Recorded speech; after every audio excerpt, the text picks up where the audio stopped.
Welcome back to Competitive Crunch. My name is Spade, and today I got more news from the Smelgon underused beta front. As the Pokemon Wobbuffet, Terrakion and Staraptor have been banned, and besides these Pokemon, also Deoxys-D, Landorus and Scolipede have been banned. I am not entirely certain when these three bans happened, because this one was posted last Wednesday on February 5th. And during February 1st, when the usage stats came out, these three Pokemon were still in the UU beta. So somewhere between February 1st and 5th is when these bans happened.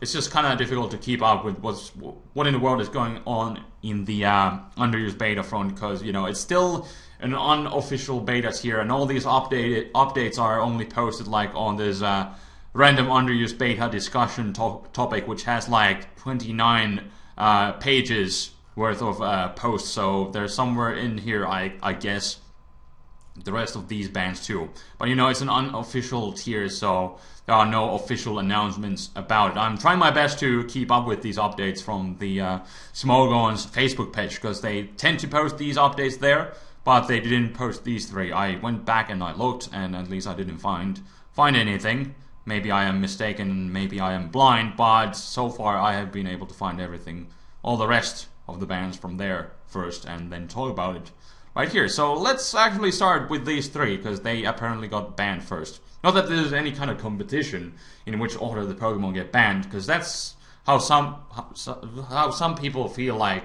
They get upset that this Pokemon gets banned first, and then their favorite Pokemon gets banned after that, and then they're upset. Why didn't Mega Kangaskhan get banned before Mega Gengar? Because obviously it's more broken than Mega Gengar, because it's hard to see that Shadow Attack, trapping and killing is a dangerous thing, but they didn't ban Mega Kangaskhan first, which is an obviously ban-worthy Pokemon. They banned it after, which doesn't matter now, but it still kind of matters. And that's what people are sometimes complaining about. But, you know, there's not any kind of competition. Pokemon just kind of get banned. It may seem semi-random, because there's, as you may have noticed, there's so much fluctuation in the tiers. That's why we don't have underused tier yet. This is all about underused beta. But it, in my opinion, it is exciting to see how the metagame develops. That's why I make these competitive crunch videos in the first place. So let's talk about Deoxys-D here. Obviously, when Deoxys-Speed got banned, that left that infamous vacuum of power in the metagame that was quickly filled with Deoxys-D.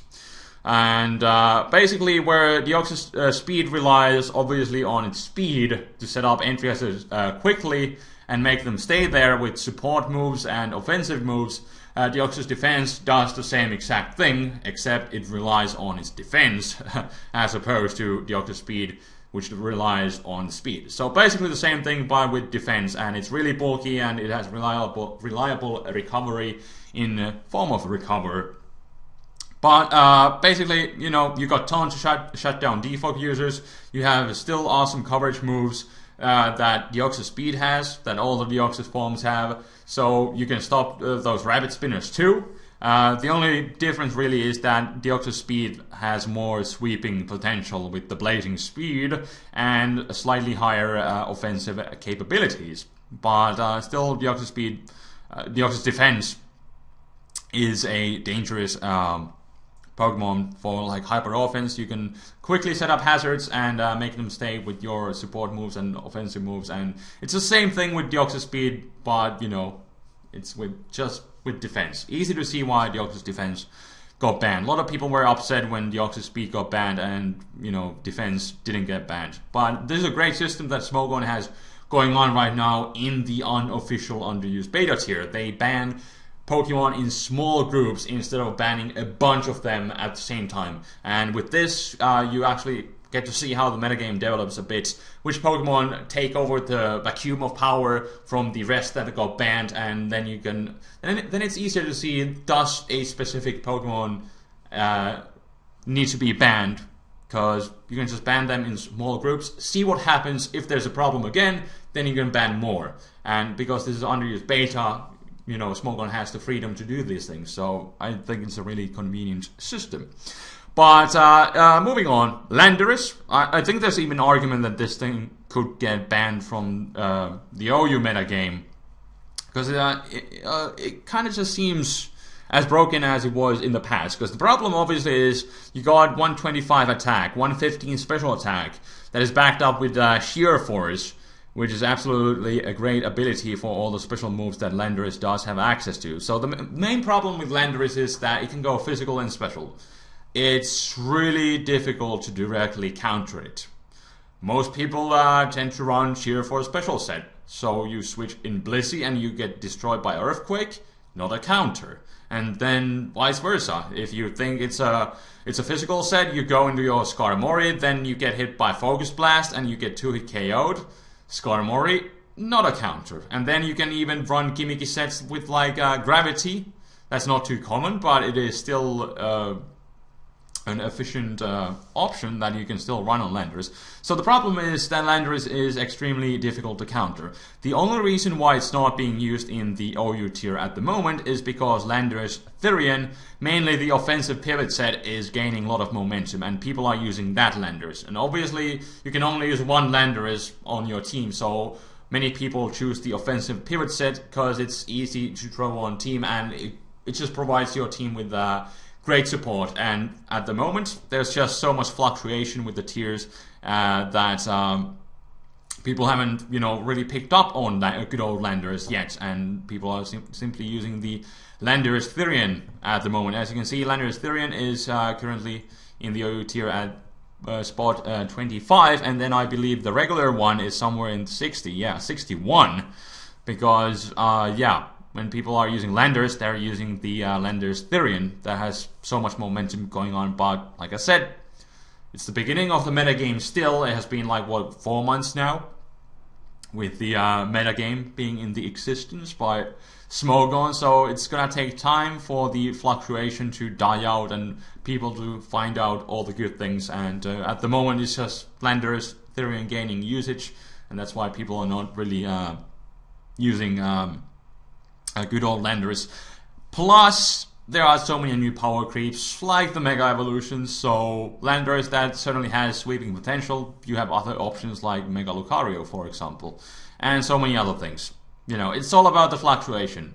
And I would at least imagine Landorus will naturally rise to the OU tier in the future. Maybe not because so many other power creeps, but that's what I'm thinking. We shall see. We shall see. But then we got Scolipede. Of course, it got a great buff in this generation with speed boost, and also it got 10 more attacks, so it has some sweeping potential. And while Scolipede really wasn't cutting it in the OU metagame, it can definitely do much better for itself in the underused beta tier. And you know, it does have some sweeping potential because you can Swords Dance, and then you have like Mega Horn and I guess Poison Jab, or then just maybe like Rock Slide and Earthquake for coverage moves. They're not that powerful, but they are much better in the underused environment when you don't need to deal with all the creeps that you have in the OU tier. But I still think the main reason why people are using Scolipede is because of Baton Pass. It is so easy to Baton Pass with Scolipede, and you know, probably one of the main reasons which led into the ban of Scolipede. And in the past you had things like Staraptor, Terrakion, Landorus, Kieran Black that you could Baton Pass to.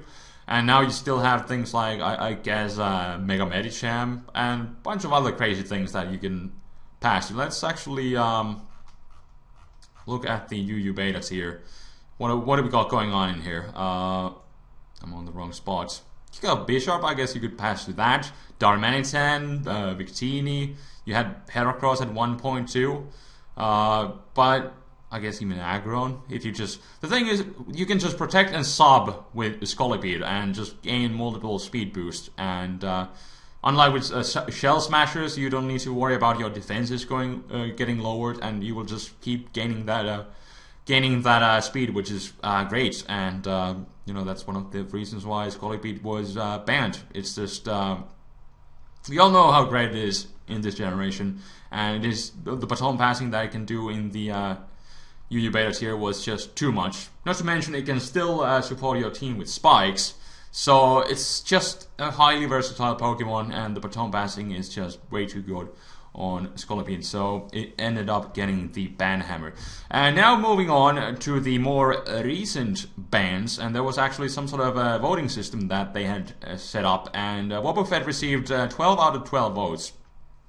And Wobbuffet, actually, interesting Pokemon, a Pokemon that a lot of people simply just forgot about, because I actually had Wobbuffet like somewhere over here. It was on January. It was in the usage statistics, at least, it was used. It was on the spot 154, so it was barely even used on the tier, and that's why like a lot of people kind of just forgot about it. I'm not really sure if it was used because I haven't played Showdown much recently. You may have noticed. I kind of gotten back into doing Wi-Fi battles on my own time. Still can't post them, but you know, I have still been playing Wi-Fi because there's Pokemon Bank out right now. That's what I'm been kind of doing and preparing myself for the last week or so. But exciting times. But nevertheless, going back to Wobbuffet, it's a Pokemon that you could easily forget about, but it's still it doesn't quite cut it in the OU tier, because you have the thing with Generation 5 is that Encore got nerfed, so that kind of hurt Wobbuffet, and then there was the introduction of all the power creeps that still exist. Few moves with the base powers got nerfed, but you still have all the old power creeps in the OU tier, and then you also have the Mega Evolutions. So Wobbuffet really doesn't have a place in OU tier. It can definitely be used there, but don't be surprised if it doesn't do too well in many situations. However, in the underused beta tier, you don't have all these power creeps. There's this guy who mentioned that you know, there are Pokemon like Banded Victini and Scarf Darmanitan, which are valid points. But in the overused tier, you got everything that you can switch into, and then in the UU tier, you don't have so many power creeps that you would need to worry about. So Wobbuffet has much easier time doing its trapping and killing, and especially like, let's say you're up against Darmanitan, you kill something with Flare Blitz, and then you bring out Wobbuffet, you counter it, and then you sweep your opponent's team with something like Banded Staraptor, because that was the Scarf Darmanitan was the only thing that you couldn't outspeed. So it's so easy to just kill anything that you desire, which is great team support for, you know, any team. You know, that's the thing with Shadow Tag. It's the infamous ability that still remains to be infamous for a reason, and of course that is only a way to check. But still, like I said, in the OU tier, you got all the power creeps. In the UU tier or in the UU beta tier, you don't have so many options. So Wobbuffet has a lot more freedom as opposed to the OU tier. That's why it was actually kind of good in the UU tier. A lot of people just didn't pick up on Wobbuffet because there are so many other awesome options like these things. That's where the main focus was, and also these things that were apparently suspects on this voting. But you know, it's a new UU beta team tier, and people are just focusing on using all the creeps, so they kind of forgot about Wobbuffet. But it's still a great Pokemon. It can trap and kill anything basically once. That's why it got banned. Nothing else to it. Then we got good old Terrakion, and yeah, again with the fluctuation of the tiers, I think Terrakion is like barely. Let's actually look at the OU list. I think Terrakion is barely on the OU limit. Yeah, it's 56, so 2.9%. It would require 3.4% to be in the official overused tier. But you know, obviously, again, so much fluctuation in the tiers, Mega Evolutions, all sorts of power creeps, new Pokemon that are available in the OU tier. So good old Terrakion doesn't have the usage that it used to in the past, but still a great Pokemon, and definitely way too overpowered for the OU tier. We all know how dangerous the rock fighting coverage is. You have Stab, Stone Edge, Stab, Close Combat. Nothing really enjoys switching into those moves, even in the current OU tier. It's just that, again, with the fluctuation, Terrakion is not used so much in the OU tier, but in the UU beta, it's a whole different story. And as I said, Even in the OU tier, there are Pokemon having trouble switching into Terrakion. So what do you think Terrakion is gonna do in the UU beta tier? Absolutely murder everything. So this ban definitely, however you want to look at it, it was definitely justified. Haha, it's funny because it has the ability. I'm so clever, not. Anyways, last but not least, we got Staraptor, received 10 votes out of 12. And Staraptor coupled with Reckless.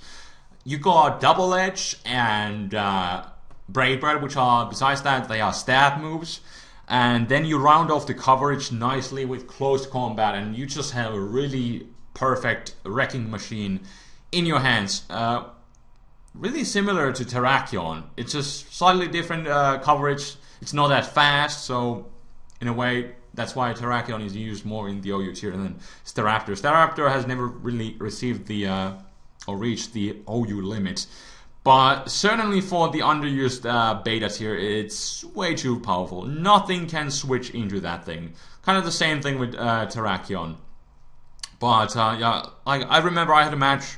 I was up against a physically defensive Pythagoras, and it switches into Brave Bird, and it takes like 94% from Adamant Nature, Choice Banded, Reckless, Brave Bird. And yeah, like, you're supposed to be a physical wall, but you like almost die to one hit, so what's up with that? Staraptor was way too powerful. You have the awesome stab coverage with the Double Edge and Brave Bird coupled with the Reckless, and then, you know, you have close combat, which is awesome coverage. Not many birds have close combat.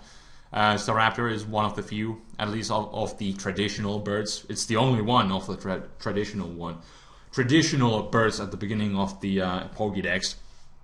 And close combat is what really makes Staraptor shine. It doesn't need to worry about steel types or rock types switching into it because it has close combat. Also has U-turn for momentum. Not to mention you could run like quick attack on Choice Band set as a last ditch move. But usually it's all about Double Edge, Brave Bird, U-turn and close combat, and you're pretty much set. You can run Scarf or Band with it, and even with Scarf you can destroy everything. Nothing, like I said, same thing with Terrakion, nothing enjoys switching into this thing, and it's really the end of the story. I think we all know how powerful Staraptor is if you have been up against it. Wonderful Pokemon, way too powerful for the underused or even the underused beta metagame. And then something noteworthy is Mega Medicham and Mega Gardevoir. They didn't quite make the cut, but in about a week or half, or even less now, there's going to be more bans. And now that these Pokemon have been banned, besides these Pokemon, again, there is a vacuum of power in the underused beta metagame. And Pokemon such as Mega Gardevoir and Mega Medicham, which many people argue should also get banned, they will have more freedom. And perhaps during the next set of bans, these Pokemon might get the ban hammer. A lot of people see, especially Mega Medicham as a broken Pokemon. You got that huge power, and you absolutely murder everything. Now the difference with Mega Medicham and Mega Heracross, however, is, you know, when Mega Heracross got banned, a lot of people were like, hey, Mega Medicham is the same thing. But it's really not, because where Mega Heracross, where it has sky-high attack, it also has high base powered moves, because you have the skill link. So you got the Pin Missile, you got Bullet Seed, you got Rock Blast, you got Close Combat, and then you could even run Earthquake. All of them are really high base power moves. All those multi-hitting moves are technically 125 base power. And then you got Earthquake, base 100, really high base power that too, and Close Combat 120. Not to mention Stab with Pin Missile and Close Combat. So you have all these high base power moves. But when you think about Medicham, or Mega Medicham, it has also high attack. But then when you think about the moves it has, you have high jump kick, which is amazing. But then on your other stab you got like Psycho Cuts And then you need to rely on elemental punches, which are really weak base power moves. And that's why Mega Medicham hasn't really received the reception that, for example, Mega Heracross did. Of course, they're not the same Pokemon. And I'm not saying that Mega Medicham wouldn't be still broken for the UU beta meta game, or UU in general. But just saying that that's why, you know, it hasn't received so much attention as some of these other Pokemon are, and that is why it is still in the underused beta metagame, because it has such low base power moves.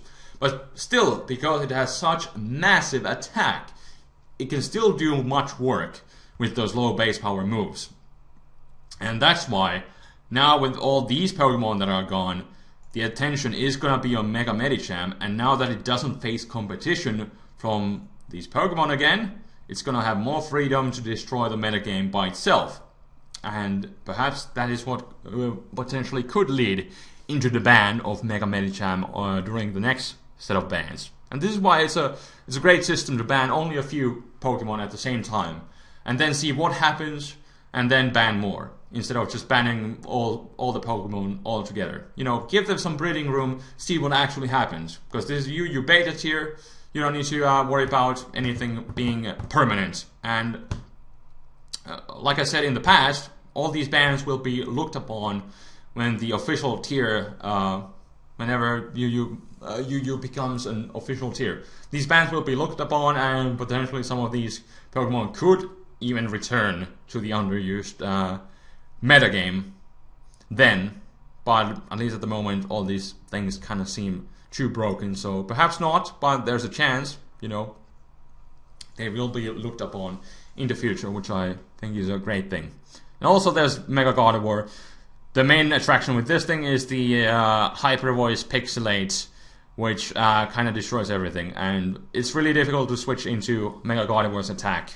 You got Psychic or Psyshock, and then you got that Hyper Voice Pixelate, and then you round off your coverage with something like Focus Blast and or Shadow Ball. And yeah, what kind of Pokemon really enjoy switching into Mega Gardevoir? Perhaps Chansey? Maybe some physical, special walls could do that. But you still have the Psyshock as an option to strike those physical walls from the those special walls from the physical side, excuse me. But Mega Gardevoir definitely a dangerous Pokemon. And again, same thing with Mega Gardevoir. Now that the all these Pokemon are banned, Mega Gardevoir is going to have more freedom in the underused beta tier, which may eventually lead to its ban. Maybe these Pokemon will be banned during the next voting. I'm not sure if there's going to be another voting system going on.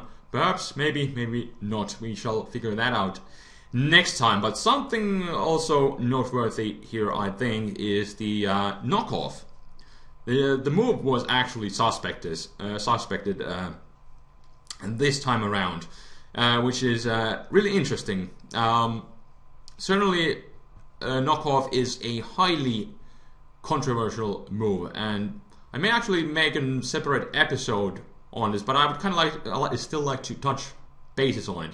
In the past, it was never used because of its low base power, and the thing is, it wasn't used because it was so low base power.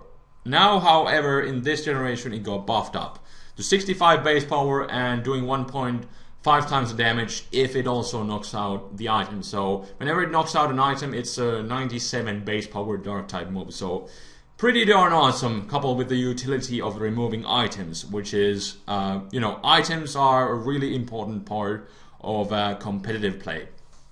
And it's kind of interesting that it was low base power. I guess even Game Freak themselves, when they made the move Knockoff, they realized if they make it high base power, it would be way too broken. So they only made it 20. But then they realized, hey, nobody is using this unique move. There are really no other moves like Knockoff that would remove your item. There's like Switcheroo and Trick that trade items, but there's nothing like Knockoff that completely, does damage and removes the item.